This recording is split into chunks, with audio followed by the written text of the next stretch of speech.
तो hi guys, आपका स्वागत है वंडर्स लर्निंग क्लासेस में। तो आज हम सीखेंगे जो है कि आज हम यहाँ पर पढ़ेंगे जीव विज्ञान 2025 का ये नया पेपर है जो आने वाला है 348 जीजी। तो ये पूर्णांक 70 मार्क का है। ये अनुक्रमांक आपका नाम 153 ये कोड नंबर है। तो इस तरह से आपको ये 3 घंटे का समय है, 3 घंटे का समय, 3 घंटे 15 मिनट का। तो इसमें 22, 23, 24 ये जो है कि 22, 23 और 24 वाले जो समय का जो है कि 2022, 2023, 2024 के पेपर का जो है कि एक कम्बो, मतलब उसमें जो है कि इन तीनों पेपर का देखकर जो है कि बहुत अच्छा पेपर ये असेंबल किया गया है, जिसमें बहुत इंपॉर्टेंट प्रश्न है 22, 23, 24 वाले समय का, ईयर का। तो इसमें 70 से 70 मार्क आपका जो है कि इसमें तैयारी लगभग जो है कि इंपॉर्टेंट प्रश्न जो है कि आपकी तैयारी इसमें हो जाएगी। तो इसमें विशेष आपको ध्यान देना है और अच्छी तरह से इसकी तैयारी करना है। ये जो है कि 2022, 2023 और 2024 के पेपर का इम्पोर्टेंट प्रश्न जो है कि इसमें असेंबल किया गया है, एक जगह इसमें कम्बो किया गया है, बनाया गया है। तो इसमें अनुक्रमांक और ये सब चीज़ भरना आपका है। 3 घंटे 15 मिनट का समय में 15 मिनट समय जो आपका ये पढ़ने के लिए दिया जाता है और 3 घंटे का जो समय आपको जो है कि लिखना होता है, जिसमें 15 मिनट परीक्षार्थियों को प्रश्न पढ़ने के लिए निर्धारित होता है। सेकंड जो इसमें है, सभी प्रश्न अनिवार्य है आपको करना। तीसरा जो है कि आवश्यकता अनुसार अपने उत्तरों की पुष्टि नामांकित, ठीक है ना, रेखा चित्रों द्वारा करना है। ठीक है, प्रत्येक प्रश्न निर्धारित अंक उनके सम्मुख अंकित हैं। तो यहाँ पर जो है कि आप जो है कि लगभग 1 मार्क के, 2 मार्क के और 4 और 6 मार्क के आपके प्रश्न के उत्तर जो रहेंगे वो आपको अंकित किया रहेगा, उसके हिसाब से आपको करना रहेगा। तो आइए यहाँ पर हम देखते हैं बहुविकल्पी प्रश्न में। बहुविकल्पी प्रश्न पहला है जो 4 ऑप्शन में रहता है, सही विकल्प चुनकर अपनी उत्तर पुस्तिका में लिखना है। ये आपका 1 मार्क का प्रश्न है। तो इसमें पहला जो प्रश्न आपका है, टेपिटम परत का कार्य। ये देखिए पहला क्वेश्चन है, टेपिटम परत का कार्य होता है।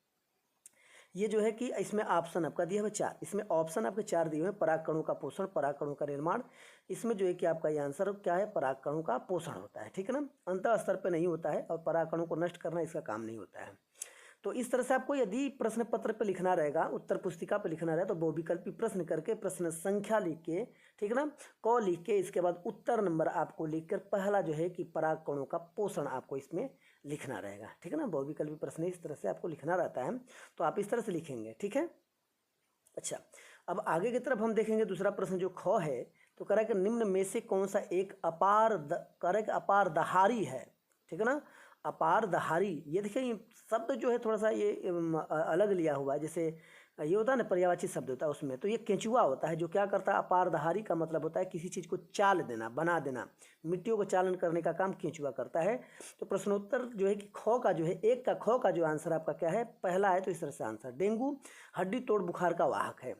डेंगू हड्डी तोड़ बुखार का वाहक है, इस तरह से ये प्रश्न है। तो इसमें जो है कि आपके 4 ऑप्शन दिए हुए हैं।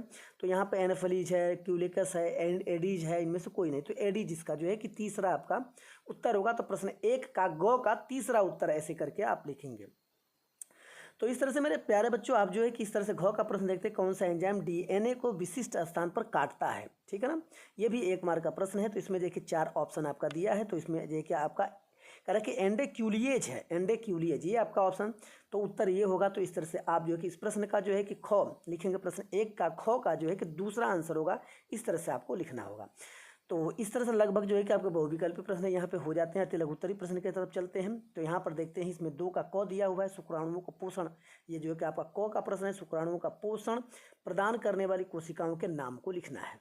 ठीक है, यहाँ पर आपका देखिए अब ये जो कि आंसर किस तरह से लिखा जाएगा। ठीक है ना, आंसर लिखने का तरीका, तो यहाँ पर नीचे जो है कि अति लघुत्तरी प्रश्न करके जो है कि यहाँ पर लिखेंगे। यहाँ पर प्रश्न संख्या 2 का क जैसे आपको आ रहा है, तो प्रश्न संख्या 2 के क का उत्तर जो है कि आप क्या करेंगे, अति लघुत्तरी प्रश्न में लिखेंगे। प्रॉपर उचित ही प्रश्न का उत्तर देना है। ज़्यादा से ज़्यादा लिखने से आपको मार्क मिलने वाला नहीं है, मार्क तो उतना ही मिलना है, लेकिन उचित ही लिखने से, तो यहाँ पर सरटोली कोशिकाएँ, ये आपको आंसर में आपको लिख के दे देना है। ठीक है, तो इस तरह से ज़्यादा वीडियो को आप शेयर भी करिएगा, जिससे आपके फ्रेंड्स और दोस्तों के बीच ये जो कि उनको बहुत बड़ा एक हेल्प मिल जाएगा। तो इसको जो है कि आप सेंड कर दीजिएगा, इसको सर्कुलेट करें। पीटीओ प्लीज़ टर्न ओवर, ये आप पीटीओ जो है कि आप लिखेंगे, जब आपका आंसर पीछे साइड में रहेगा तो आप इसको जो है कि लिख सकते हैं। ठीक है ना, तो यहाँ पर उसको लिख देंगे। तो इस तरह से अब अगला जो एक प्रश्नोत्तर जो कि संख्या 2 का ख है, तो इस तरह से देखिए इसमें दिया हुआ है। जैसे यहाँ पर प्रश्न 2 का ख है, एमटीपी और जिफ्ट का पूरा नाम, JIFT का पूरा नाम लिखिए। ये लगभग आधे आधे मार्क मिलकर 2 मार्क नहीं, आधे आधे मार्क मिलकर 1 मार्क आपका तैयार होता है। तो इसका क्या पूरा नाम होता है, पूरा नाम आपको यहाँ पर देना होगा।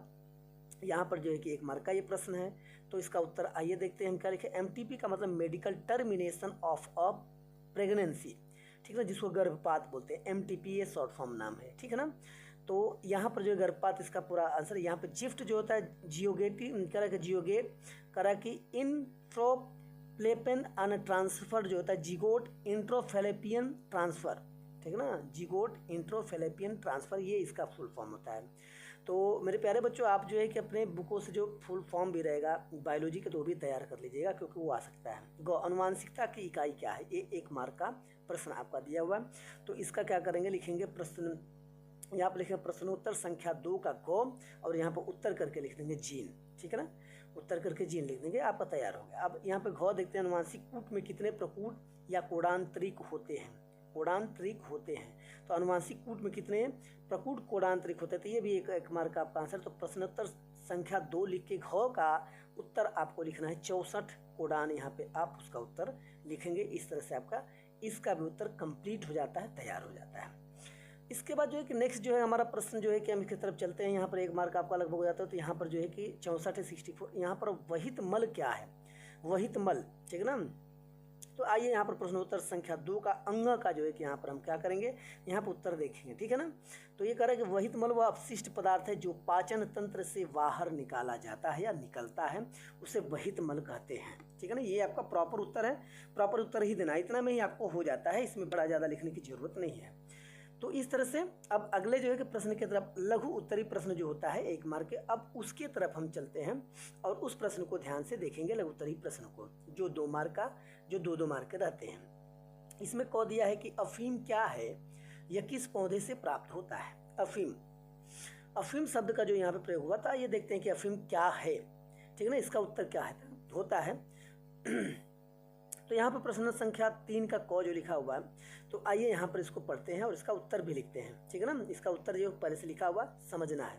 अफीम एक प्राकृतिक पदार्थ है, ठीक है, जो अफीम के पौधे से प्राप्त होता है। इस पौधे के फल से, ठीक है ना, दूध जैसा सफ़ेद तरल पदार्थ निकलता है। इसके फल से क्या करता है, दूध जैसा सफ़ेद तरल पदार्थ निकलता है, जैसे गम होता है ना, जैसे, ठीक है ना, उसके जैसा करा के चिपचिपा होता है, उसको जब लेंगे चिपचिपा आता है। काट कर जो है सुखाया जाता है। इस सूखे हुए पदार्थ को ही अफीम कहते हैं।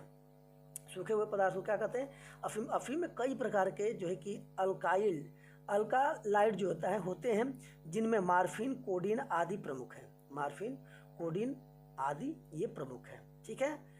तो इस तरह से ये आपका आंसर पूरा क्या हो जाता है, यहाँ पर तैयार हो जाता है। ये आपका आंसर यहाँ पे क्या हो गया, तैयार हो गया। तो इस तरह से आपका इसका पूरा आंसर आपका यहाँ पर हो जाता है। अब इस तरह से अगला प्रश्न की तरफ हम जहाँ ध्यान देंगे। अगला प्रश्न क्या है हमारा, आइए देखते हैं उसको। खो बोला कि क्लाइनफेल्टर एवं टर्नर सिंड्रोम में गुणसूत्र की संख्या कितनी होती है। 2 मार्क का आपका प्रश्न है। इसका उत्तर आइए देखते हैं क्या होता है। तो इस तरह से देखिए यहाँ पर लिखेंगे क्लाइनफेल्टर सिंड्रोम क्या होता है। तो यहाँ पर हेडिंग डालेंगे सुंदर से अक्षर में। तो कह रहा कि इन सिंड्रोम में पुरुषों के एक अतिरिक्त, कह रहा कि इस सिंड्रोम में पुरुषों में एक अतिरिक्त एक्स गुणसूत्र होता है, अर्थात इनमें कुल जो है कि 47 गुणसूत्र होते हैं, जो एक्स और वाई, ठीक है ना, एक्स वाई। इस तरह से क्लाइनफेल्टर सिंड्रोम को हम लिखते हैं, ठीक है नहीं। अब टर्नर सिंड्रोम, इस सिंड्रोम में महिलाओं के एक्स गुणसूत्र की कमी होती है, ठीक है ना। वहाँ पे एक्स गुणसूत्र होता है और यहाँ पर एक एक्स गुणसूत्र की कमी होगी, इसमें एक गुणसूत्र की कमी होगी, अर्थात इनमें जो है कि 45 गुणसूत्र होते हैं, इसमें 45 गुणसूत्र होते हैं, जो एक्स होता है। तो इस तरह से देखिए टर्नर सिंड्रोम और क्लाइनफेल्टर सिंड्रोम का जो है कि दोनों आपको यहाँ पर फ़र्क यहाँ पर देखने को मिला है। यहाँ पर 1-1 मार्क का ये उत्तर हो जाता है। आइए अगले उत्तर को हम देखते हैं, क्योंकि देखिए आपके समक्ष यदि लिखेंगे ना तो लिखने में टाइम ज़्यादा है, जिसमें वीडियो बहुत लंबी हो जाती है और टाइम भी बहुत कम रहता है, इसलिए जो है कि वीडियो को ज़्यादा लंबा नहीं करना है। तो आइए यहाँ पर गौ पे देखते हैं कि मानव प्रतिरक्षा, जिसको इम्यूनिटी बोलते हैं, इम्यूनिटी, ठीक है ना। मानव प्रतिरक्षा इम्यूनिटी कितने प्रकार की होती है, उनके नाम लिखिए। 2 मार्क का ये प्रश्न है। आइए उसके उत्तर को हम देखते हैं, ठीक है। करें कि मानव में प्रतिरक्षा इम्यूनिटी कितने प्रकार की होती है, उसके नाम लिखिए। ये 2 दिया है। तो आइए इसके प्रश्न में उत्तर को हम देखते हैं। यहाँ पर प्रश्न 3 का लिखेंगे गौ, ठीक है ना। यहाँ पर प्रश्न 3 का गौ लिखेंगे। मानव में मुख्य रूप से 2 प्रकार की प्रतिरक्षा इम्यूनिटी होती है। पहला जो होता है जन्मजात प्रतिरक्षा, जो बर्थ इम्यूनिटी होती है। तो यह प्रतिरक्षा जन्म से ही प्राप्त होती है, और शारीरिक के संक्रमण से बचाने में, शरीर के संक्रमण से बचाने के लिए पहली पंक्ति का काम करती है। ठीक है। अब अधिरहित प्रतिरक्षा क्या होता है? अधिरहित प्रतिरक्षा, तो यह प्रतिरक्षा जीवन के दौरान विकसित होती है और शरीर के विशिष्ट रोग जनों से लड़ने में मदद करती है। ये आपका उत्तर हो जाता है। और चैनल पर जितने नए स्टूडेंट्स और जो नए लोग होंगे तो इस चैनल को सब्सक्राइब करना ना भूलिएगा और ज़्यादा से ज़्यादा वीडियो को शेयर करना भी ना भूलिएगा। आपका जो है कि एक योगदान बहुत बड़ा सपोर्ट कर सकता है। तो यहाँ पे घ आइए, प्रतिजैविक क्या है? इन्हीं 2 सूक्ष्म जीवों के नाम लिखिए जिनका प्रयोग प्रतिजैविकों के उत्पादन में किया जाता है। प्रतिजैविकों को उत्पादन में किया जाता है। ये लगभग 2 मार्क का ये भी उत्तर है। आइए इसको भी देखते हैं। यहाँ पर प्रश्नोत्तर संख्या 3 का घ जैसे उत्तर है, तो आप क्या करेंगे? प्रश्नोत्तर संख्या 3 घ का लिखेंगे। प्रतिजैविक के रसायन होते हैं। प्रतिजैविक वे रसायन होते हैं जो बैक्टीरिया जैसे सूक्ष्म जीवों को मारते हैं या उनके वृद्धि को रोकते हैं। इनका उपयोग विभिन्न प्रकार के संक्रमणों के इलाज में किया जाता है। प्रतिजैविक उत्पादन में उपयोग किए जाने वाले 2 सूक्ष्म जीव पैसे पेनिसिलियम है, जो पेनिसिलिन बोली जाती है, पेनिसिलियम और स्ट्रेप्टोमाइसिन, ये 2 प्रकार का जो मेडिसिन का यहाँ पर नाम आपको बताया जा रहा है, जो इन प्रतिजैविकों के रूप में इसका प्रयोग किया जाता है। ठीक है।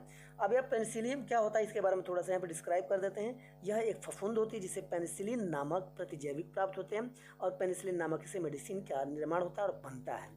स्ट्रेप्टोमाइसिन भी ये जो है कि एक प्रकार का जीवाणु है जिसमें, ठीक है ना, ये स्ट्रेप्टोमाइसिन मेडिसिन बनता है।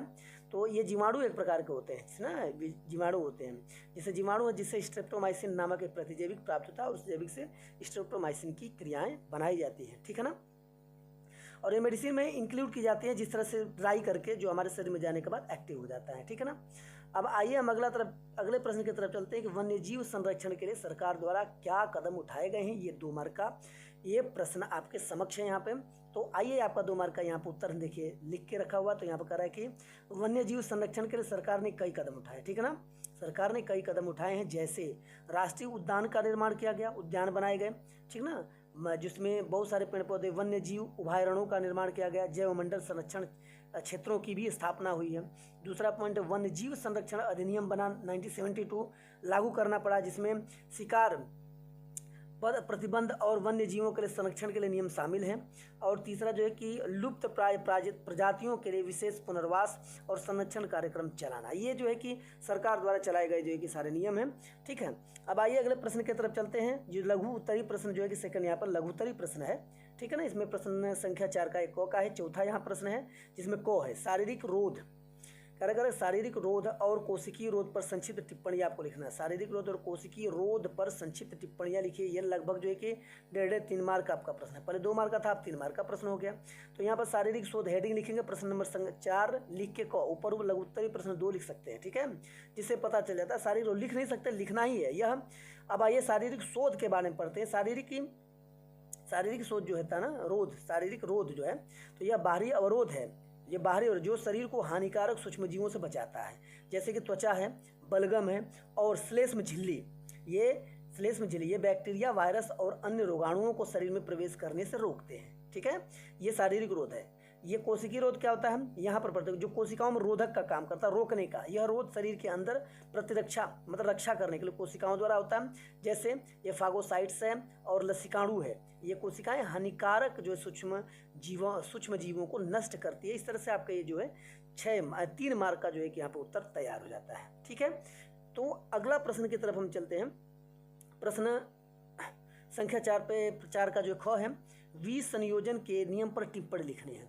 विसंयोजन के नियम पर टिप्पणी लिखनी है। तो ये ख वाला पर देखते हैं, विसंयोजन नियम पर टिप्पणी कैसे होगी। आइए इसके बारे में हम देखते हैं। तो यहाँ पर इसका उत्तर कैसे है ये देखते हैं। तो यहाँ पर उत्तर देखो, प्रश्नोत्तर संख्या 4 का ख हमको लिखना है। तो यहाँ पर क्या करेंगे, यहाँ पर उत्तर लिखेंगे कि मेंडल का यह युग्मकों की शुद्धता का नियम कहलाता है। जबकि ये आपको 10वीं क्लास में भी लगभग जो है कि मिला हुआ है इसका उत्तर। ठीक है ना। ये लगभग इसका एक सीरीज बहुत जो है कि लंबे समय से चलता रहेगा, लंबे क्लासों से, जैसे 9वीं 10वीं से ऐसे मिलते हुए चलता जा रहा है ना। तो कह रहा है कि यह युग्मकों की शुद्धता का नियम कहलाता है। किसी लक्षण को संतति तक ले जाने, मतलब संतान तक ले जाने वाले कारक जो होते हैं, जो सहायक होते हैं, अलग अलग हो जाते हैं तथा यह कारक अगली पीढ़ी में जाने से पूर्व, ठीक है ना, युग्मक बनाता है। ठीक है ना। इस कारण माता तथा पिता के कारण संतति में अपना प्रभाव दिखाते हैं। ठीक है ना। जब वो युग्मक बनाता है तो अपना एक प्रभाव दिखाता है। जैसे जब F1 पीढ़ी में प्राप्त संतति एवं स्वयं संकरण कराया जाता है अपने में, तो बनने वाली संतति में फिर ये लंबेपन एवं बौनेपन वाला लक्षण अब परिलक्षित होता है। ये 10वीं में भी ये उसका उत्तर है। तो ये आपका उत्तर कंप्लीट यहाँ पे हो जाता है। ठीक है, अब यहाँ पर गौ जो है कैंसर क्या है, इसके बचाव और उपचार का उल्लेख आपको बताना है। कैंसर क्या है, इसके बचाव व उपचार का उल्लेख बताइए। 3 मार्क का ये भी प्रश्न है, इसको भी देखते हैं कैसे इसका उत्तर होगा। तो यहाँ प्रश्नोत्तर संख्या 4 का ग लिखकर अब उत्तर यहाँ पर लिख देंगे। उत्तर लिखने के बाद यहाँ पर शुरुआत करें। कैंसर एक ऐसी स्थिति है जिसमें शरीर की कोशिकाएं अनियंत्रित रूप से बढ़ने और विभाजित होने लगती है। रुकावट नहीं होगी, ये बढ़ने लगी और विभाजित होने लगती है। यह कोशिकाओं के समूह में ट्यूमर गांठ का निर्माण कर सकता है, गांठ बनाने लगती है, जो करा कि आसपास के ऊतकों पर आक्रमण कर सकता है और रक्त या लसिका जितनी भी प्रणाली है ये माध्यम से शरीर के अन्य भागों में फैल सकता है और गांठ फैल जाएगी चारों तरफ। तो फिर इसमें क्या हो जाता है, धीरे धीरे जो है कैंसर का रूप पकड़ लेता है। अब कैंसर से बचाव क्या होता है, स्वस्थ जीवन शैली को पहले अपनाना होगा, जिससे संतुलित आहार आपको करना, नियमित व्यायाम और स्वस्थ वजन बनाए रखना, ये आपको करना पड़ेगा। ठीक है ना। अब धूम्रपान और शराब से तो बचाव तुरंत करना। तंबाकू और अत्यधिक शराब का सेवन एकदम प्रमुख कारण है, तो ये नहीं करना है, एकदम नहीं करना है। ठीक है ना। तो मेरे प्यारे बच्चों अगले प्रश्न की तरफ चलते हैं। ठीक है ना, ज़्यादा से ज़्यादा वीडियो को शेयर भी करिएगा। ठीक है, और यहाँ पर देखते हैं कि तीसरा जो कि सूरज की पराबैंगनी किरणों से भी बचाव करना है, क्योंकि त्वचा कैंसर से बचने के लिए धूप से बचें और सनस्क्रीन का भी प्रयोग करें। ठीक है ना। संक्रमण से बचाव के लिए हेपेटाइटिस बी, HIV, HPV जैसे संक्रमणों से बचाव के लिए आपको टीकाकरण भी लगाना बहुत ज़रूरी है। हेपेटाइटिस बी का भी टीकाकरण लगता है। ठीक है ना। तो इन सब का भी लगाएं। ठीक है, और त्वचा, ये ऊपर वाला मैं एक चीज़ बता दूँ, जो सनस्क्रीन होता है एक क्रीम टाइप आता है जिसको लगाने से ये त्वचा को इफेक्ट नहीं करता है। ठीक है ना। तो आइए समय समय पर परीक्षण भी कराते रहना, परीक्षण जाँच कराना। नियमित जाँच से शुरुआती अवस्था में कैंसर का पता चल सकता है। अब जाँच भी यदि समय पर कराएंगे तो इन सारे परेशानियों की दिक्कतें आपको समझ में आ जाएगी। कैंसर का उपचार क्या है, सर्जरी। कैंसर प्रभावित हिस्से को शरीर रूप से क्या करती है, हटाने के लिए बनाया जाता है।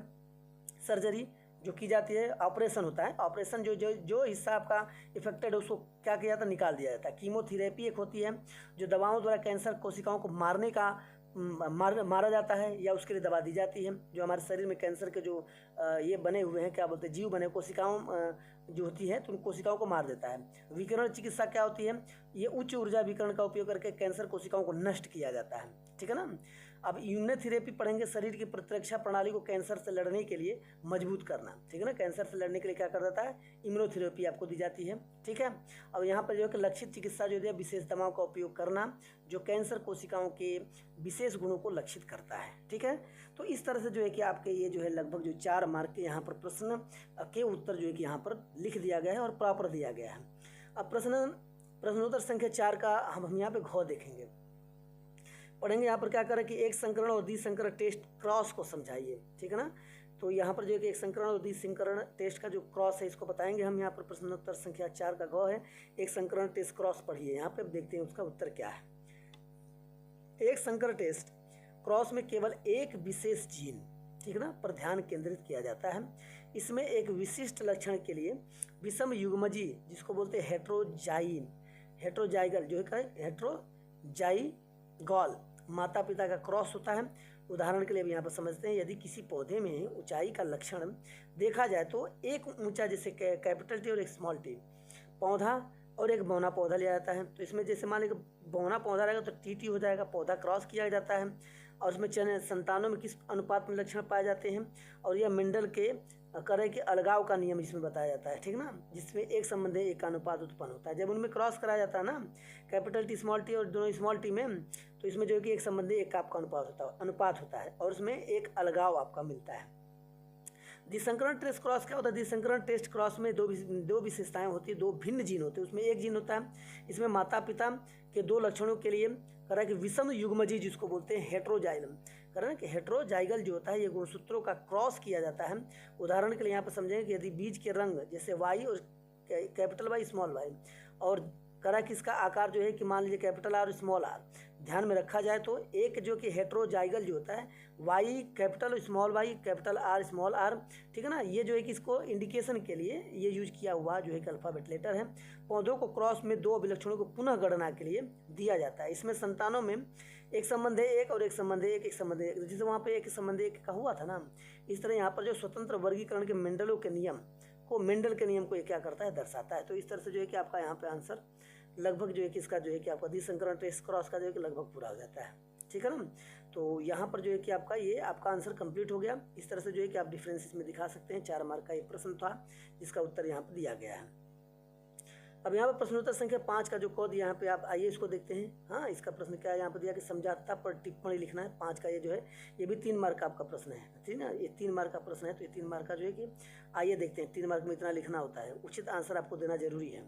तो यहाँ प्रश्न संख्या 5 का कोड जो है कि समझौता अंग क्या होता है, तो आइए देखते हैं। समझौत का मतलब सम मतलब बराबर, ठीक ना। अगर ये अंग होते हैं तो विभिन्न जीवों में अलग अलग कार्य करते हैं, ठीक है ना, अलग अलग, लेकिन उनकी मूल संरचना और विकासात्मक जो उत्पत्ति होती है, जो विकास करने वाली उत्पत्ति एक ही होती है, वहाँ एक ही से विकास होती है। और इसका मतलब है कि ये अंग ही पूर्वज के विकसित हुए, मतलब ये पूर्वज से अंग विकसित हुए हैं। उदाहरण में जैसे मान लीजिए समझ लेते हैं कि मानव का जैसे हाथ है, कुत्ते का अगला पैर, वेल का फिन और चमगादड़ का पंख, सभी जो कि समझौत अंग, मतलब ये एक जैसे इनके अंग, ये सभी अंग अलग अलग काम करते हैं, लेकिन इनकी हड्डियों की संरचना एक ही होती है, ठीक है। तो यहाँ पर विभिन्न पौधों में जो फूलों के जो अलग अलग रंग और आकार गंध होते हैं, जो गंध मतलब महक होती है, तो ये लेकिन जब सबकी मूल संरचना भी एक होती है, भले उसके अंग जो होते हैं अलग, जो गंध होता है उसका रंग अलग होता है, लेकिन उसका काम जो है कि मूल संरचना एक ही होती है। इस तरह से ख है जो हार्डी वेनबर्ग सिद्धांत का वर्णन कीजिए। इंपॉर्टेंट प्रश्न ये भी है, तो इसको भी ध्यान दीजिएगा। 3 मार्क का ये भी प्रश्न है। तो आइए इसका आंसर हम देखते हैं कैसे करना है यहाँ पे। तो कह रहे हैं कि हार्डी वेनबर्ग सिद्धांत क्या है। प्रश्नोत्तर संख्या 5 का ख, यहाँ पे हार्डी वेनबर्ग सिद्धांत एक महत्वपूर्ण अनुवांशिकता सिद्धांत है जो यह बताता है कि आदर्श परिस्थितियों में किसी आबादी में जो जीनोटाइप होते हैं और जो एलील होते हैं, आवृत्ति बीजी जो होती है पीढ़ी दर पीढ़ी रहती है, और यह संतुलन बनाए रखने के लिए 5 प्रमुख शर्तों को बिलोंग करती है या निर्भर रहती है, ठीक है मेरे प्यारे बच्चों। आइए पहला देखते हैं, यहाँ पर क्या दिया, प्राकृतिक चयन का अभाव। पहला प्राकृतिक जो चयन उसका अभाव क्या होता है, यदि किसी जीवों में जीवित रहने और प्रजनन की संभावना समान हो तो, ठीक है ना, कोई विशेष गुणसूत्र चयनित नहीं होता है, ठीक है। अब यहाँ पर प्रवासन क्या होता है कि यदि आबादी में, जैसे प्रवासन का अभाव क्या होता है, आबादी में बाहरी जनसंख्या में कोई सदस्य न आए और न जाए तो जीन आवृत्तियां प्रभावित नहीं होती है, ओके। अब इस तरह से जो म्यूटेशन का अभाव क्या होता है, म्यूटेशन न होने पर जीन का प्रकार या आवृत्ति नहीं बदलती है, उसकी आवृत्ति बदलती नहीं है, वही सही रहेगा। युग्मक क्या होता है, यदि सभी सदस्य यादृच्छिक रूप से संकरण करें तो किसी विशेष जीनोटाइप के लिए कोई पूर्णतया, ठीक है ना, पूर्णतया नहीं होगा, मतलब पूर्व यह नहीं, ग्रह नहीं होगा। बड़ी आबादी का आकार क्या होता है, छोटी आबादी में अनुवांशिक बहाव जीन जो होते हैं आवृत्तियों में परिवर्तन कर सकता है, जो बड़ी आबादी में कम प्रभाव होता है। तो इस तरह से 5 पॉइंट आपका यहाँ पर जो है क्या किया गया है, 5 पॉइंट यहाँ पे क्लियर कर दिया गया है। अब अगले प्रश्न की तरफ चलते हैं, देखते हैं यहाँ पे हार्डी वेनबर्ग का समीकरण क्या था। इस सिद्धांत के को गणितीय रूप से निम्नलिखित समीकरण द्वारा दर्शाया गया है। आइए यहाँ पर देख लेते हैं, ठीक है। यहाँ पर पी स्क्वायर जो है यहाँ पर 2pq है प्लस q स्क्वायर, मतलब ये समझिए a प्लस बी का होल स्क्वायर वाला फार्मूला है। तो यहाँ पर जो है p प्रभावी एलील की आवृत्ति है, p जो डिनोट करता है यहाँ पे प्रभावी एलील की आवृत्ति, यहाँ पे q अप्रभावी एलील की आवृत्ति है। यहाँ p स्क्वायर जो बोला है होमोजाइगस अप्रभावी जीनोटाइप की आवृत्ति है। यहाँ 2pq जो है आपका हेट्रोजाइलम जीनोटाइप की आवृत्ति को यहाँ पर दिखाता है, और q स्क्वायर जो है कि होमोजाइगल अप्रभावी जीनोटाइप की आवृत्ति को दिखाता है। इस तरह से आपने क्या क्या हार्डी वेनबर्ग के समीकरणों को भी रिप्रेजेंट कर दिया है। तो मेरे प्यारे बच्चों, ज़्यादा से ज़्यादा आप जो है कि सपोर्ट और वीडियो को शेयर करके बच्चों के और अपने दोस्तों के पास भेजिए, जिससे हेल्प मिल पाए। और यहाँ पर लघु बीजधानी पराकोष तथा गुरु बीजाणुधानी बीजांड के बीच कोई 3 अंतर लिखे। ये गौ का आपका है उत्तर, तो यहाँ पर प्रश्नोत्तर 5 गौ का यहाँ पे उत्तर लिखेंगे हम। करें कि लघु बीजाणुधानी पराकोष जो ब्रैकेट में है पराकोष बोलते हैं, ये गुरु बीजाणुधानी, इसको बीजांड के बीच मुख्य अंतर यहाँ पर लिख कर जो है कि अब अंतर नंबर आप एक पहला यहाँ पे लिखेंगे स्थान इसमें लिखे पराकोष लिखेंगे यह पुंकेसर, पराकोष और बीजांड लिख के यहाँ पे लिखेंगे पराकोष यह पुंकेसर करे एथरे के अंदर स्थित होता है, ओके। इस तरह से आपका एक पॉइंट। अब यहाँ पे ये एथरे के अंदर ये क्या हो जाता है, इसकी स्थिति होती है, ये रहता है, ठीक है ना। अब यहाँ बीजांड क्या होता है, ये करे कि यह अंडक ब्रैकेट में कार्पेल के भीतर अंडाशय में स्थित होता है, ओके। इस तरह से आपका ये स्थान आपका कंप्लीट हो गया। कार्य के बारे में पढ़ेंगे, परागकोश क्या करता है। आइए परागकोश के बारे में देखते हैं। परागकोश में सूक्ष्म बीजाणु जिसको बोलते हैं माइक्रोस्पर्म्स बनते हैं जो परागकोश के निर्माण करते हैं, और ये नर युग्मकों का उत्पादन करते हैं, ओके। यहाँ से आपका ये आंसर हो जाता है। बीजांड जो होता है, बीजांड में गुरु बीजाणु जिसको बोलते हैं मेगास्पोम्स बनते हैं जो भ्रूण थैली का निर्माण करते हैं और मादा युग्मकों को उत्पादन करते हैं। इस तरह से आपका ये बीजांड हो जाता है, ओके। अब नेक्स्ट जो है कि हम देखते हैं गुणसूत्र की संख्या क्या होती है परागकण में। तो यहाँ पर परागकण लिखेंगे, गुणसूत्र की संख्या लिखे परागकण। परागकणों में साधारणतया कि एकल जो उसको गुणसूत्र होते हैं, क्योंकि ये कि मीगेलिस के बाद बने होते हैं, ठीक है ना, मियोसिम्स के बाद से बने होते हैं, मियोसिम्स। यहाँ पे बीजांड में देखेंगे होने वाली संरचना भ्रूण थैली में शुरुआत में एकल गुणसूत्र होते हैं, लेकिन निषेचन के बाद 2x बन जाता है, ठीक है ना, उसमें x हो जाता है, तो इसमें आगे क्या हो जाता है, बीजांड में 2x हो जाता है, 2। यहाँ पर जो है कि इस तरह से आपका जो है कि आंसर इसका अब तक का तैयार हो चुका है। आइए अगले प्रश्न की तरफ हम चलते हैं। प्रश्नोत्तर संख्या 5 का ख इस तरह से आपका प्रश्न सामने पड़ा हुआ है। समिष्ट के किन्हीं 3 महत्वपूर्ण विशेषताओं को व्याख्या कीजिए। ये आपके सामने जो प्रश्न है, अब इसका उत्तर जैसे आइए देखते हैं कैसे लिखा जाएगा, ठीक है। तो यहाँ पर जो उत्तर लिखे करें कि एक समिष्ट किसी एक ही जाति के जीवों का समूह होता है जो एक निश्चित भौगोलिक क्षेत्र में रहते हुए आपस में प्रजनन का कार्य कर सकते हैं। मतलब भौगोल मतलब होता है हमारे, ठीक है ना। समिष्टि के 3 महत्वपूर्ण विशेषताओं की व्याख्या, यहाँ पे घनत्व के बारे में पढ़ेंगे। करें कि यहाँ पे घनत्व क्या होता है, समिष्ट घनत्व किसी विशेष क्षेत्र में रहने वाले जीवों की संख्या को दर्शाता है। इसे आबादी की संख्या को क्षेत्र की इकाई से विभाजित करके मापा जाता है, ठीक है। करें कि समिष्ट घनत्व से हमें यह समझने में करें कि मदद मिलती है कि क्षेत्रों में जीवों के रहने, ठीक है ना, जीवों के रहने और संसाधनों की उपलब्धता कैसी है, जैसे उच्च घनत्व संसाधनों की प्रतिस्पर्धा को बढ़ा सकता है, ठीक है। ये आपका यहाँ पर घनत्व हो जाता है। अब विकास दर आइए पढ़ लेते हैं। विकास दर क्या होता है, विकास दर यह किसी आबादी की वृद्धि या करें कि यह किसी आबादी की वृद्धि या कमी की दर को दर्शाता है।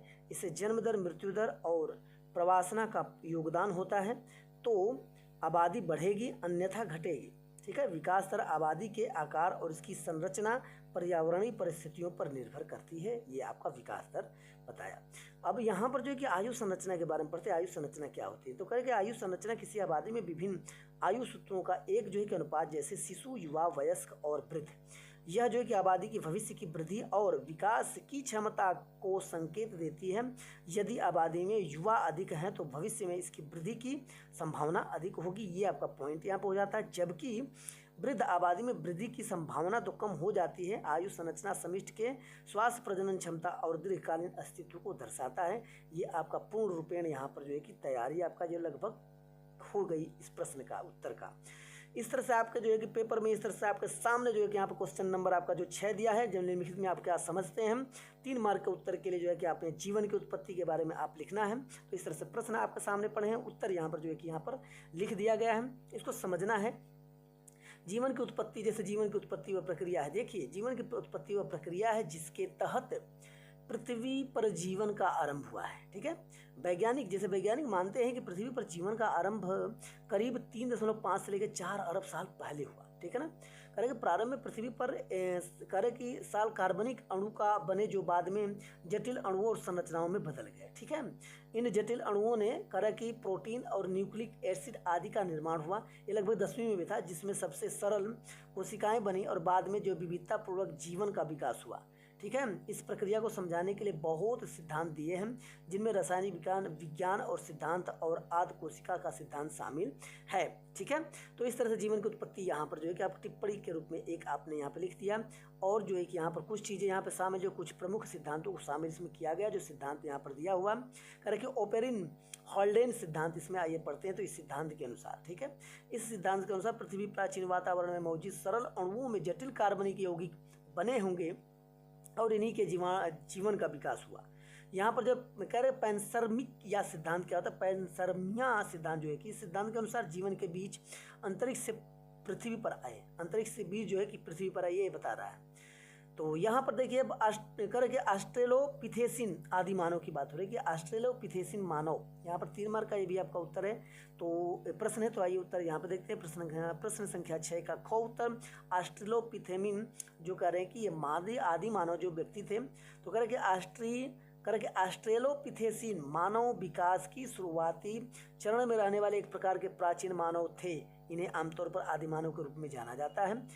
पॉइंट नंबर दूसरा यहाँ पर देखिए, ऑस्ट्रेलोपिथेसिन सीधे चल सकते हैं और उनके पास मस्तिष्क का आकार आधुनिक मनुष्य की तुलना में छोटा था। अब यहाँ पढ़ेंगे ऑस्ट्रेलोपिथेसिन मानव विकास के अध्ययन में बहुत महत्वपूर्ण है, क्योंकि ठीक है ना, क्योंकि यहाँ पर आइए अगले तरफ चलते हैं कि वे हमें समझने में मदद करते हैं कि मनुष्य कैसे विकसित हुए। इस तरह से आपका यहाँ पे उत्तर हो जाता है। अब आइए यहाँ पर देखते हैं संक्रमण रोग क्या है। यहाँ पे 3 मार्क का ये भी प्रश्न है, तो आइए संक्रमण रोग के बारे में यहाँ समझते हैं। तो यहाँ पर संक्रमण रोग देखते हैं। संक्रमण रोग का ये हेडिंग डालेंगे, हेडिंग डाल के आप उत्तर यहाँ से लिखना शुरू करेंगे। ठीक है, संक्रमण रोग क्या होता है। संक्रमण रोग ये भी जो है कि लगभग बहुत पीछे से भी लेसन से है। संक्रामक रोग, संक्रामक रोग, तो ये संक्रामक रोग वे रोग होते हैं जो एक व्यक्ति से दूसरे व्यक्ति में फैल सकते हैं, वो संक्रामक रोग होते हैं। सर्दी जैसे है, फ्लू है, एड्स है, हेपेटाइटिस आदि है। अब रोकथाम इसका क्या, संक्रामक रोग से बचने के लिए टीकाकरण, स्वच्छता और सामाजिक दूरी जैसे उपाय किए जाते हैं। ये इसका उपाय है। ठीक है, आइए अगला प्रश्न पढ़ते हैं। यहाँ पर डार्विनवाद क्या है। डार्विनवाद जो है कि यहाँ पर पढ़ते हैं प्रश्नोत्तर संख्या 6 का घ है। डार्विनवाद क्या है ये देखिए, देखते हैं। डार्विनवाद चार्ल्स डार्विन और प्रतिपादित चयन का सिद्धांत है, जो यह बताता है कि जीवों का विकास धीरे धीरे और क्रमिक रूप से हुआ। यह सिद्धांत उस अवधारणा पर आधारित है कि ठीक है ना, किसी भी आबादी में विभिन्न जीवों में प्रकृति रूप से भिन्नता होती है, अलगाव। यदि इस भिन्नता के कारण कुछ जीव अपने पर्यावरण में कार्य बेहतर अनुकूल हो पाते हैं और बेहतर अनुकूल जीवों को जीवित रहने के, ठीक है ना, जीवित रहने, ठीक है, और प्रजनन की संभावना अधिक होती है, जिससे वे अपने अनुकूल लक्षणों को अगली पीढ़ियों में स्थानांतरित कर देते, भेज देते हैं। इस प्रक्रिया को योग्यतम की उत्तरजीविता कहा भी जाता है, ये या योग्यात्मक जीविता कहा जाता है। डार्विनवाद के मुख्य सिद्धांत में यह है। और भिन्नता पढ़ते हैं, करें कि एक ही प्रजाति के विभिन्न व्यक्तियों में प्राकृतिक रूप से विभिन्न प्रकार के गुण पाए जाते हैं। ठीक है, ये विभिन्नताएं अनुवांशिकता के कारण होती है। अब उत्तरजीविता के संघर्ष के बारे में आइए पढ़ लेते। करेंगे प्राकृतिक संसाधन। यहाँ पर देखिए उत्तरजीविता का संघर्ष क्या है, तो करेंगे प्राकृतिक संसाधन सीमित होते हैं, जिनके कारण जीवों में भोजन, पानी और आश्रय और साथी के लिए प्रतिस्पर्धा होती है।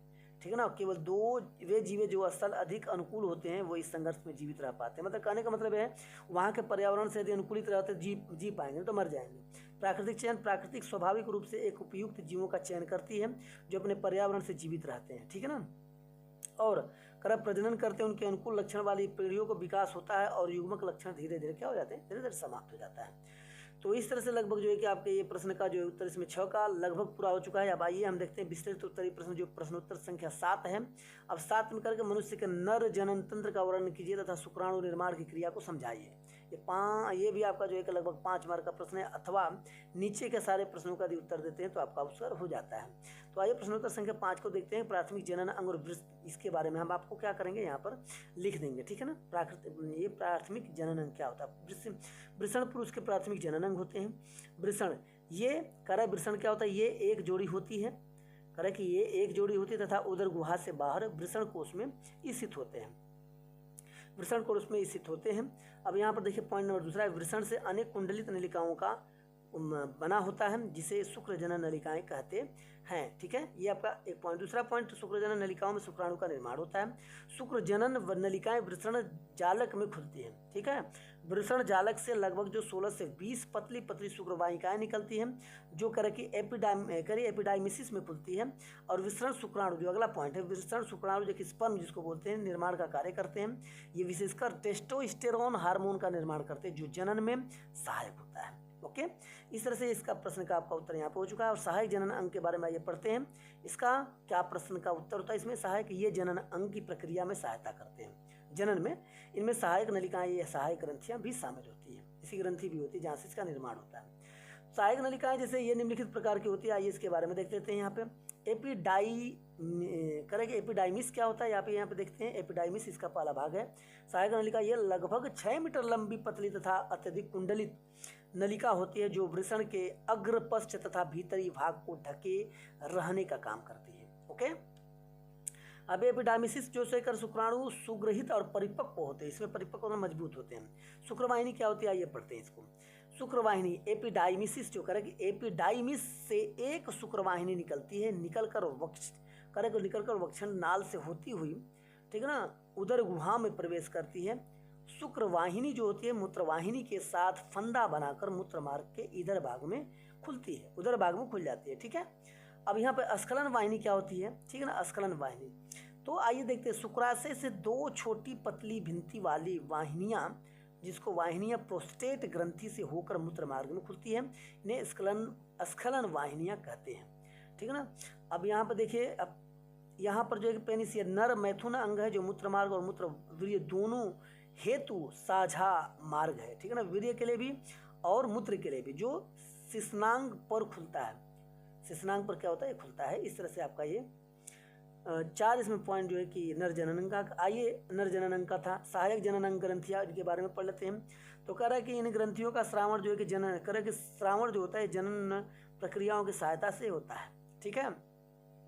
शुक्राणु यहाँ पर पढ़ेंगे। शुक्राणु क्या होता है, यह एक जोड़ी कह रहा है कि द्विपालित थैलीनुमा संरचना होती है। इनकी भित्ति और ग्रंथिल होती है, जो है ना, इसकी भित्ति और ग्रंथिल होती है। इससे चिपचिपा द्रव स्रवित होता है। कौन सा चिपचिपा द्रव स्रवित है, जो वीर्य का मुख्य भाग बनाता है। यह शुक्राणुओं का पोषण एवं संरक्षण करता है, ठीक है, शुक्राणु का पोषण और संरक्षण करता है। आइए प्रोस्टेट ग्रंथि पढ़ लेते हैं। तो यह ग्रंथि मूत्रमार्ग के ऊपर के भाग का चारों ओर स्थित होती है। यह तथा कई पिंडों से बनी होती है। इस ग्रंथि में हल्का उथलीय और शुक्राशय में प्रोस्टेट के हजाम मिलकर जो कि सिमिलर प्लाज्मा बनाते हैं। हजाम मिलकर यह शुक्राणुओं के साथ मिलकर वीर्य का निर्माण करता है। उसमें जो कि स्रावित है, उसमें स्रावित है ऊपर वाला जो शब्द था जिसमें अटक रहे थे। तो का ऊपर ग्रंथि क्या होते हैं, इन्हें कह रहा है कि वल्बो यूरेल ग्रंथि भी कहते हैं। वल्बो यूरेथ्रल ग्रंथि कहते हैं, जो काउपर ग्रंथि के मैथुन से पहले एक क्षारीय और एवं चिकने द्रव का श्रवण करती है। यह मूत्रमार्ग की कह रहा है कि अम्लीयता को समाप्त करके योनि मार्ग में पहुंचकर मैथुन को सुगम कर देता है, ठीक है। तो यहाँ से जो है कि आपका लगभग जो है कि आपका पूरा हो जाता है। आप देखिए यहाँ पर जो है कि अथवा में आपका जो प्लाज्मिड था, जो यहाँ पर नीचे दिया हुआ है कि मनुष्य नर जनन तंत्र का तो हो गया, शुक्राणु निर्माण की क्रिया भी समझा दी है हम यहाँ पे। अब यहाँ पर निम्नलिखित में अंतर दिखना रहेगा। तो मान लीजिए अथवा यदि नहीं कर पाते हैं वो वाला, तो आपको ये सारे जो है कि आप प्लाज्मिड डीएनए और गुणसूत्रीय डीएनए का आपको डिफरेंस करके अंतर दिखना पड़ेगा, ठीक है। प्लाज्मिड डीएनए और गुणसूत्रीय डीएनए क्या होता है, इसके बारे में देख लेते हैं और जल्दी जल्दी कर लेंगे, ठीक है। प्लाज्मिड डीएनए और गुणसूत्रीय डीएनए क्या होता है, इसकी विशेषता और प्लाज्मिड डीएनए का और गुणसूत्र डीएनए का अलग अलग आपको क्या करना पड़ेगा, इस तरह से लाइन ड्रॉ करके बनाना पड़ेगा। इसमें परिभाषा देखते हैं। कह कि एक छोटा वृत्ताकार डीएनए अणु जो बैक्टीरिया में स्वतंत्र रूप से पाया जाता है। ये पहला आपकी परिभाषा इसमें दे देंगे, ठीक है। अब इसके बाद गुणसूत्र में क्या करेंगे, यहाँ पर देखिए ये डीएनए अणु को जो बैक्टीरिया में स्वतंत्र रूप से होकर पाया जाता है, ठीक है। अब यहाँ पर देखें कि एक बड़ा रैखिक डीएनए अणु जो जीवों के गुणसूत्रों में पाया जाता है, सभी प्रोकैरियोटिक्स एंड सभी यूकैरियोटिक्स में पाया जाता है। इसकी उपस्थिति कहाँ होती है, प्रायः बैक्टीरिया और यूकैरियोटिक्स में पाया जाता है, ठीक है ना। अब इसमें क्या होता है, सभी प्रोकैरियोट्स एंड यूकैरियोट्स में भी पाया जाता है, दोनों में। तो यहाँ पर ये लगभग हो जाता है और कह रहा है कि यहाँ पर जो कार्य क्षमता होती है, तो जीवों में अतिरिक्त जीन या एंटीबायोटिक प्रतिरोध को प्रदान करता है। सभी आवश्यक जीनों को जो है नियंत्रित करता है जो जीवन के लिए आवश्यक होता है, ठीक है ना। कह रहा है कि जीनों को नियंत्रित करता है जो जीवन के लिए आवश्यक होता है। प्रजनन क्या होता है, ये देखते हैं। तो प्रजनन यहाँ पर स्वतंत्र रूप से प्रतिकृति कर सकता है और कोशिका विभाजन के समय की प्रतिकृत करता है। इस तरह से आपका 3 पॉइंट यहाँ पे, 4 पॉइंट यहाँ पे लिख देना है, जो आपको लगभग टिप्पणी और क्या बोलते हैं, ये अंतर वाला कुछ यहाँ पे हो जाता है, अंतर वाले प्रश्न हल हो जाते हैं। अब यहाँ पर जो है कि देखिए दे दिया है कि एक्सोन्यूक्लिएज एंड एंड्रोन्यूक्लिएज एंजाइम क्या होता है, इसके बारे में आप करेंगे। तो यहाँ पे विशेषता इसके लिख देंगे और फिर एक्सोन्यूक्लिएज लिखेंगे और एंडोन्यूक्लिएज लिखेंगे। यहाँ पे इस तरह से करके आप क्या करें, एंजाइम के बारे में जो है कि आप इस तरह से एक बना लेंगे ब्रैकेट, और बना के में जो इसमें एक में एक्सोन्यूक्लिएज और एंडोन्यूक्लिएज आप लिख देंगे। विशेषता, कार्य, काटने का स्थान, ये सारी चीज़ आपको रिप्रेजेंट करना है। आइए कार्य के बारे में देखते हैं। डीएनए अणुओं से घिरे न्यूक्लियोटाइड्स को काटने का काम करता है। डीएनए अणु के भीतर विशेष स्थानों पर न्यूक्लियोटाइड्स को काटता है, ठीक है। अब काटने का स्थान क्या होता है, डीएनए के अंत से ये न्यूक्लियोटाइड्स को हटाता है। यहाँ पर जो है कि आपका देख लेते हैं, यहाँ पर डीएनए के अणु के बीच में न्यूक्लियोटाइड्स को हटाता है, ठीक है। ये आपका थोड़ा सा अंतर यहाँ पे मिल जाता है। अब का डीएनए के क्रमिक अंत विश्लेषण में किया जाता है। विश्लेषण में किसका प्रयोग किया जाता है, अब यहाँ पर देखेंगे तो जीन कह रहा है कि क्लैनिंग और आणविक जो है कि जीव विज्ञान में महत्वपूर्ण भूमिका निभाता है। इस तरह से आपका इसका उत्तर लगभग कंप्लीट हो जाता है। ओके, अब यहाँ पर जो है कि आगे आते हैं, अगला प्रश्न की तरफ देखते हैं। क्या इसका उत्तर यहाँ प्रश्नोत्तर संख्या 8 का है। कह रहा है कि किसी प्रजाति के जीवों के समूह को समिष्ट करते हैं, क्योंकि यहाँ पर देखिए उत्तर जल्दी में करना होगा। लिंग सहलग्न लक्षण से आप क्या समझते हैं, रेखा चित्र के सहायता से बताना है। तो रेखा चित्र मेरे प्यारे बच्चों आप अपने बुक में देख सकते हैं, ठीक है ना। मनुष्य में 2 लिंग सहलग्न लक्षणों की वंशागति का निर्माण वर्णन कीजिए। ये 5 मार्क का प्रश्न है। अथवा यहाँ पर जो है कि दूसरा आप जो है कि समिष्ट से आप क्या समझते हैं, इसके पारस्परिक क्रियाओं का वर्णन करना। इसमें आप इसका भी उत्तर लिख कर दे सकते हैं, अथवा में किसी एक प्रश्न का इसमें उत्तर आपको करके देना है, ठीक है। तो इस तरह से लगभग पारस्परिक क्रियाओं का वर्णन करना है। यहाँ पर 5 मार्क का ये भी प्रश्न है, तो आइए देखते हैं एक एक करके। ठीक है ना। ये जो है कि आपको जो है कि होमवर्क जैसे दे दिया जा रहा है, आप इसकी तैयारी कर लीजिएगा। और यहाँ पर आपको प्रश्नोत्तर संख्या 8 का बता रहा है, किसी प्रजाति के जीवों के समूह को समिष्ट कहते हैं। समिष्ट में कुछ ऐसे गुण होते हैं जो व्यक्तियों में नहीं होते हैं। समिष्टों के बीच पारस्परिक क्रियाएं कई तरह होती है। ये आपका उत्तर यहाँ पर हो जाता है। समिष्ट की पारस्परिक क्रियाएं के प्रकार है, यहाँ पे देख लेते हैं। यहाँ पर भोजिता यहाँ पे लिख लेंगे हेडिंग। ठीक है ना। तो करेंगे ये ऐसी पारस्परिक क्रिया है जिसमें एक जीव को, ठीक है ना, एक जाति को लाभ होता है और इसकी दूसरे को न लाभ होता है और न हानि होती है। अंतर्जातीय परजीविता का इसमें एक जाति को हानि होती है जबकि दूसरी जाति को अप्रभावित रहती है, दूसरा को कोई प्रभाव नहीं पड़ेगा। अब यहाँ पर सहोपकारिता क्या होता है, तो यह एक ऐसा संबंध है जिसमें दोनों जातियों को लाभ होता है। सहोपकारिता का मतलब जिसमें दोनों को लाभ होता है, सहोपकारिता होती है। ठीक है ना। तो यहाँ पर इस तरह से इसका उत्तर हम लिख देंगे, यहाँ पर लाभ होता है। अब यहाँ पे करेगा प्रतिजीविता क्या होती है, तो उसमें एक जाति के जीव, ठीक है ना, उसमें एक जाति के जीव कुछ विषैले पदार्थ उत्पन्न करते हैं जो दूसरी जाति के जीवों के लिए हानिकारक होता है। तो इस तरह से लगभग आपका इस जो है कि प्रश्नों के उत्तर यहाँ पे लगभग कंप्लीट हो चुके हैं। अब आइए लगभग यहाँ पे एक और थोड़ा सा इसके प्रश्न का उत्तर है, बाकी समिष्ट से जुड़ी कुछ बातें यहाँ पे देख लेते हैं। तो समिष्ट में जन्म दर और मृत्यु दर होती है, दो समिष्ट में जन्म दर और मृत्यु दर यहाँ पे होती है। समिष्ट का लिंग अनुपात यानी नर और मादा का अनुपात यहाँ पे समिष्ट होता है। समिष्ट में भिन्न आयु के व्यक्ति को शामिल हो सकते हैं।